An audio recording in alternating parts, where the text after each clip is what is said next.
నమస్తే, welcome to our channel. TDP అధినేత నారా చంద్రబాబు నాయుడు అంచనాలు చాలా దూరదృష్టితో కూడుకుని ఉంటాయి. సదరు ఆలోచనలు సామాన్యులు సాదాసీదా రాజకీయ నేతల అంచనాలకు అందనంత ఎత్తులో ఉంటాయని కూడా చెప్పాలి.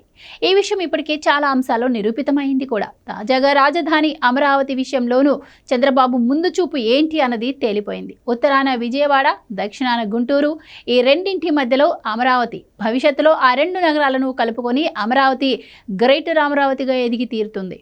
ఈ అంచనాలతోనే నాడు అమరావతిని రాజధానిగా చంద్రబాబు ఎంపిక చేశారు. తాజాగా అమరావతిని విజయవాడ, గుంటూరులతో కలిపి గ్రేటర్ అమరావతి నిర్మాణం దిశగా చర్యలు చేపట్టాలని ఆయన అధికార యంత్రాంగానికి ఆదేశాలు జారీ చేశారు.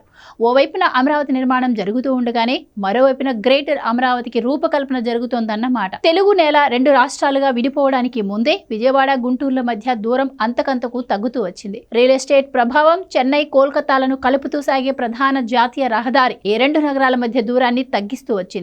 అయితే 2014లో అనూహ్యంగా తెలుగు నేల రెండు రాష్ట్రాలుగా విడిపోవడం, ఏపీ కనీసం రాజధానిని కూడా లేకుండానే నూతన ప్రస్థానాన్ని ప్రారంభించడం జరిగిపోయాయి. అసలే అప్పులు, ఆపై ఆదాయ వనరుల లేమి, పాలనా కేంద్రం లేకపోవడం తదితరాలన్నీ బేరీజు వేసుకున్న ఏపీ ప్రజలు పాలనలో సుదీర్ఘ అనుభవం కలిగిన చంద్రబాబు అయితేనే రాష్ట్రం బాగుపడుతుందని భావించి టీడీపీకి ఓటేశారు. ప్రజల ఆకాంక్షలకు అనుగుణంగా పనిచేసిన చంద్రబాబు విజయవాడ, గుంటూరుల మధ్య రాజధాని ఉంటే బాగుంటుందని తలచారు. చంద్రబాబు నిర్ణయాన్ని స్వాగతించిన అమరావతి రైతులు బంగారం పండే తమ భూములను రాజధాని నిర్మాణం కోసం త్యాగం చేశారు. రాజధాని కోసం తమ జీవనాధారమైన భూములను త్యాగం చేసిన రైతులకు రాజధాని నగరంలో కీలక భూమిక దక్కేలా చంద్రబాబు కీలక నిర్ణయాలే తీసుకున్నారు. ఇక రాజధాని అమరావతిలో పాలనకు అవసరమైన ప్రధాన భవన సముదాయాలతో పాటుగా నవ నగరాల పేరిట ఆయా రంగాలకు చెందిన 9 నగరాలను ఏర్పాటు చేసే దిశగా చంద్రబాబు సర్కార్ ఇదివరకే పగడ్బందీ ప్లాన్ రచించింది.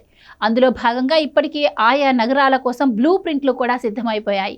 నిధుల కొరత కారణంగా గత పాలనలో చంద్రబాబు రాజధాని నిర్మాణ పనులను అంతగా పరుగులు పెట్టించలేకపోయారు.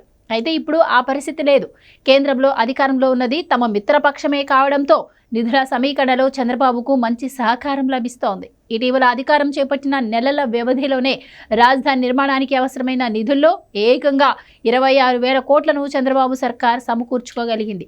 ఈ లెక్కన నిధుల కొరత అన్న సమస్య రాజధాని నిర్మాణానికి రాదనే చెప్పాలి. ఈ క్రమంలోనే ఓవైపున రాజధాని నిర్మాణం జరుగుతూ ఉండగానే అమరావతితో విజయవాడ, గుంటూరులను కలిపేసి గ్రేటర్ అమరావతి దిశగా ప్రణాళికలు సిద్ధం చేయాలని చంద్రబాబు ఆదేశాలు జారీ చేశారు.